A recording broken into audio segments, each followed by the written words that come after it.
السلام علیکم ورحمت الله وبرکاتو. ګرانو محترم دوستانو، په نننۍ ویډیو کې داسې طریقه در زده کوم چې تاسو څنګه کولی شئ چې د ګیلري فایل منیجر ته یو پاسورډ لګولی وي. د هغه ګیلري پاسورډ تاسو څنګه ورماتولی شئ. که تاسو خیال کړی وي لوک یې ورته لګولی وي ګیلري ته، بیا تاسو نشئ کولی چې د هغه ګیلري تصویران ویډیوان وګورئ. نو په دې ویډیو کې دا طریقه در زده کوم که چېرته دی خپلې ګیلري ته پاسورډ لوک ورلګولی وي، د هغه لوک لګولو سره هم تاسو کولی شئ چې د هغه کس تصویران ویډیوان په ډېرې اسانۍ سره وګورئ. ویډیو تر اخره وګورئ.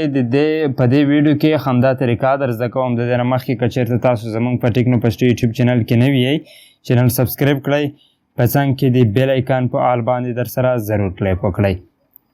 دوستانو، په نوې ویډیو کې همدا طریقه در زده کوم. د دې نه مخکې که چېرته غواړئ تاسو زموږ مخکینی ویډیو معلومات وګورئ، دلته کې تاسو کتلی شئ زموږ په چینل کې هر رنګ ویډیو معلومات دي چې تاسو یې په ډېرې اسانۍ سره کتلی شئ. ورځو همدې طریقې ته دا به تاسو څنګه کوئ. دا بروزر چې کوم دی دوستانو، دلته کې کروم بروزر ورته وایي. دا په هر موبایل کې وي، ډاونلوډ کولو ته ضرورت نشته. کله مو چې دا بروزر آن کو، د دې بروزر په سرچ باندې به کلیک وکړئ. دلته کې به تاسو ولیکئ فایلو. د فایل لیکلو وروسته دوستانو، هغه وروسته به تاسو ولیکئ دوه ټکي، بیا به درې ځلې دا سلیش ورکئ. د سلیش ورکولو سره به ایس ډي کارډ ولیکئ. ایس ډي کارډ لیکلو سره دوستانو دا تاسو ښه نږدې نه په صحیح طریقې سره وګورئ. کله مو چې د کروم بروزر په سرچ کې، ګوګل په سرچ نه، د کروم بروزر په سرچ کې مو دا ولیکل، هغه وروسته دلته کې تاسو دا آپشن درکوي، په دې باندې به کلیک وکړئ.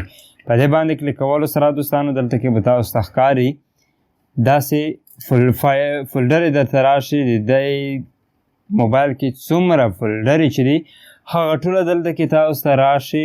په دې کې بیا تاسو کتلی شئ. لکه دلته کې موږ تاسو د پیکسلیب فولډر باندې کلیک کړو. په پیکسلیب باندې کلیک کولو سره دلته کې به موږ تاسو یو تصویر باندې کلیک وکړو، نو تاسو ته ښکاري چې زموږ هغه تصویر چې کوم دی رالو. په دې طریقې سره تاسو د هر فولډرې تصویران ویډیوانې هر څه کتلی شئ. که دی چېرته ګیلري ته لوک لګولی هم وي، نو په دې طریقې سره دا تاسو په بروزر سرچ کې ولیکئ، په ډېرې اسانۍ سره یې کتلی شئ. دوستانو، که چېرته مو دا ویډیو خوښه شوې وي، ویډیو ضرور لایک کړئ. همدارنګه خوندور معلوماتو لپاره موږ سره اوسئ. تر بلې ویډیو د لوی الله په امان.